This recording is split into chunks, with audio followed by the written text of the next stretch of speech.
ఇర్మియా 9వ అధ్యాయం 12వ వచనములో పరమతండ్రి వారు ఇలా సెలవిస్తూ ఉన్నారు. ఈ సంగతిని గ్రహింపగల జ్ఞాని ఎవడు? ప్రియులారా, మనము కడవరి కాలంలో ఉన్నాము. ఆయన పెండ్లి కుమారునిగా అతి త్వరలో మరలా రాబోచున్నారు తన పెండ్లి కుమార్తెని వివాహం చేసుకున్నటకు. మత్తయి సువార్త 25వ అధ్యాయం 6వ వచనంలో ఇలా అంటారు, అర్ధరాత్రి వేళ ఇదిగో పెండ్లి కుమారుడు, అతనిని ఎదుర్కొన రండి అను కేక వినబడెను. ఆయన యందలి విశ్వాసమును బట్టి మనము కుమారులము కుమార్తెలము మొదట అయ్యాము. గలతీ పత్రిక 4వ అధ్యాయం 6వ వచనం ప్రకారం, మరియు మీరు కుమారులై ఉన్నందున నాయనా తండ్రి అని మొర్రపెట్టు తన కుమారుని ఆత్మను యాహ్వే మన హృదయములలోనికి పంపెను. రెండవ రాకడలో పెండ్లి కుమారునిగా రాబోచున్నారు.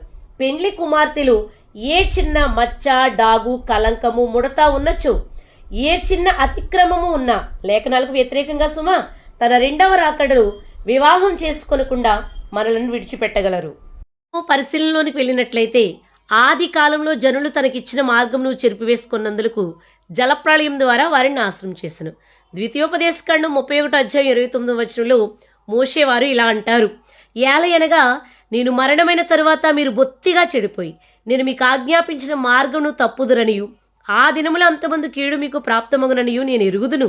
మీరు చేయు క్రియల వలన యాహ్వేకు కోపం పుట్టించినట్లుగా ఆయన దృష్టికి కీడైన దానిని చేయుదురు.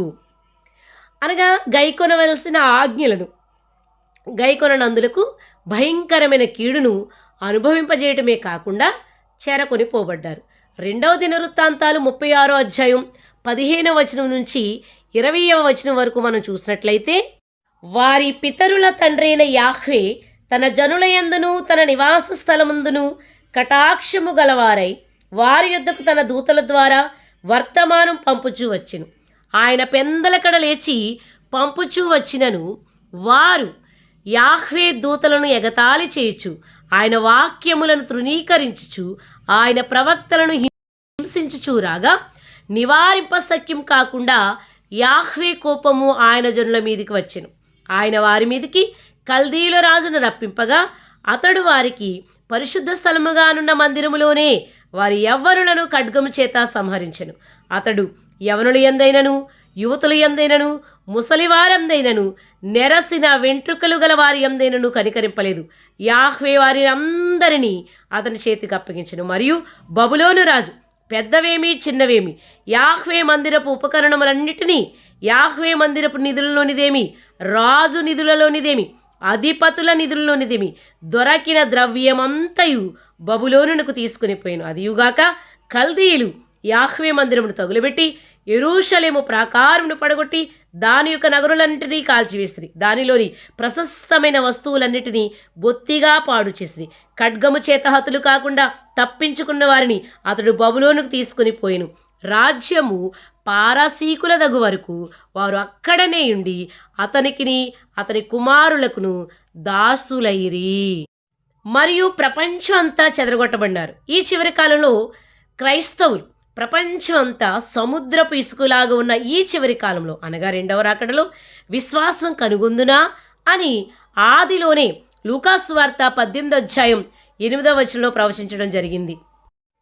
ఆయన వారికి త్వరగా న్యాయం తీర్చును, వారి విషయమే కదా ఆయన దీర్ఘశాంతం చూపుచున్నాడని మీతో చెప్పుచున్నాను. ఆయనను మనుష్య కుమారుడు వచ్చినప్పుడు ఆయన భూమి మీద విశ్వాసము కనుగొనునా. దీని భావం ఏమిటంటే వాక్యానుసారంగా ఉండివారు కొద్దిమందే. మత్తయి సువార్త 7వ అధ్యాయం 13వ వచనం ఇలా సెలవిస్తుంది, ఇరుకు ద్వారమున ప్రవేశించుడి, నాశనమునకు పోవు ద్వారము వెడల్పును ఆ దారి విశాలమునై ఉన్నది, దాని ద్వారా ప్రవేశించువారు అనేకులు. జీవమునకు పోవు ద్వారము ఇరుకును ఆ దారి సంకుచితమునై ఉన్నది, దాని కనుగొనువారు కొందరే. అనగా వాక్యానుసారంగా ఉండువారు కొద్దిమందే అని అర్థం. ఇప్పుడైతే ఆయన వైపు తిరిగి ఆయన ఆజ్ఞలను గైకొంటూ సత్యానికి సాక్ష్యమిస్తూ ఉపదేశ క్రమంలో ఉండని వారిని అగ్ని ప్రళయం ద్వారా, గుర్తుపెట్టుకోండి, అగ్ని ప్రళయం ద్వారా నాశనం చేయబోచున్నారు. 2వ పేతురు 3వ అధ్యాయం 6-7 వచనాలు కనుక మనం చూసినట్లయితే, ఆ నీళ్ల వలన అప్పుడున్న లోకము నీటి వరదలో మునిగి నశించును. అయితే ఇప్పుడున్న ఆకాశమును భూమియు భక్తిహీనుల తీర్పును నాశనమును జరుగు దినము వరకు అగ్ని కొరకు నిలువ చేయబడినవై అదే వాక్యము వలన భద్రము చేయబడి ఉన్నవి. ప్రియులరా, ఇంకా మనం జెఫన్యా గ్రంథం 1వ అధ్యాయం 18వ వచనం కానీ 2వ అధ్యాయం 1-3 వచనాలు చదివినట్లయితే ఈ విధంగా వ్రాయబడి ఉంది. 1:18 ప్రకారం, యాహ్వే ఉగ్రత దినమున తమ వెండి బంగారములు వారిని తప్పింపలేకపోను. రోషాగ్ని చేత భూమి అంతయు దహింపబడును. హఠాత్తుగా ఆయన భూనివాసులనందరినీ సర్వనాశనము చేయబోచున్నారు. జెఫన్యా 2వ అధ్యాయం 1-3 వచనాలు చూసినట్లయితే ప్రియులారా, సిగ్గుమాలిన జనులారా కూడిరండి, పొట్టు గాలికి ఎగురునట్లు సమయము గతించుచున్నది.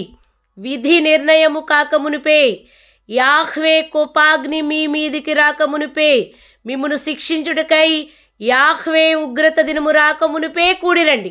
దేశంలో సాత్వికులై ఆయన న్యాయ విధులను అనుసరించు సమస్త దీనులరా యాహ్వేను వెతకుడి.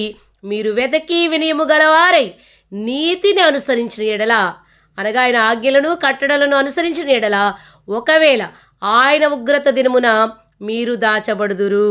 ఔమీన్. షలోమ్.